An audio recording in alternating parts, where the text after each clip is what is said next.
Companies like Kettle Moraine are very progressive companies, larger companies that are also fun to work for. So I would look for a company that just doesn't offer a job.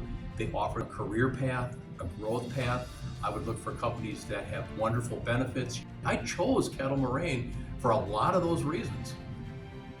It is a very large, growing powerhouse in the state, but it has a very family-oriented feeling. This field will always be needed. You'll always have something to do, and you'll have room for growth.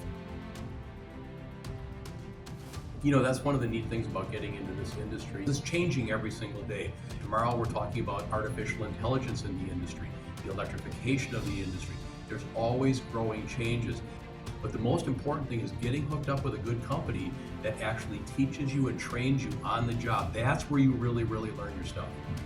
What's nice about our company is that our leads are fantastic, train you for everything. What really got me interested in the HVAC business was helping people.